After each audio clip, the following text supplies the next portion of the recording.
என் அன்பான உறவுகள் அனைவருக்கும் வணக்கம்.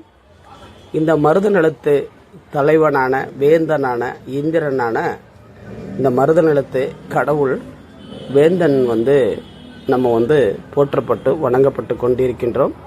அப்படிப்பட்ட இந்த மருதநிலத்து மல்லர்குடி மக்களுடைய கடவுளான சிலை கிடைத்துள்ளது. அந்த சிலையானது தஞ்சாவூர் மாவட்டம் திருவிடைமருது அருகே வயல்வெளியில் பள்ளம் தோண்டிய போது அந்த யானை மீது அமர்ந்த நிலையில் உள்ள மருத நிலத்தின் கடவுளான வேந்தன் சிலை அங்கு கண்டெடுக்கப்பட்டுள்ளது. இது நம்ம மக்களுடைய இந்த மருத நிலத்து மல்லர்குடி மக்களுடைய கடவுளான வேந்தன் அவர்களுடைய சிலை அந்த வெள்ளை யானையில் அமர்ந்திருப்பது போல அந்த காட்சியும் தோற்றமும் அளித்துள்ள அந்த சிலை கிடைத்துள்ளது.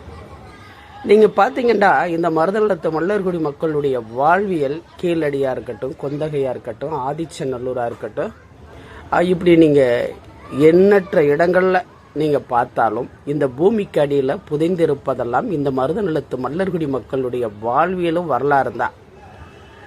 இந்த வரலாறை எப்படித்தான் நம்ம அடையாளங்களை அந்த வரலாறுகளை தெரியப்படுத்தும் விதமாக நம்ம பதிவு செய்து கொண்டு வந்தாலும் கூட ஒரு சிலர்கள்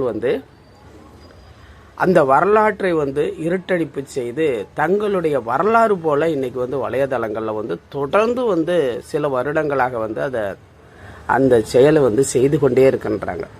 அதனால் முக்கியமான நம்மளுடைய வரலாற்று ஆவணங்களும் வரலாற்று சான்றுகளுமான கல்வெட்டுகளாக இருக்கட்டும், இல்லை அதற்கான ஆவணங்களாக இருக்கட்டும், அதை நம்ம பாதுகாப்பான ஒரு வழிமுறையோடு எப்பொழுதுமே கொண்டு செல்லப்பட வேண்டும்.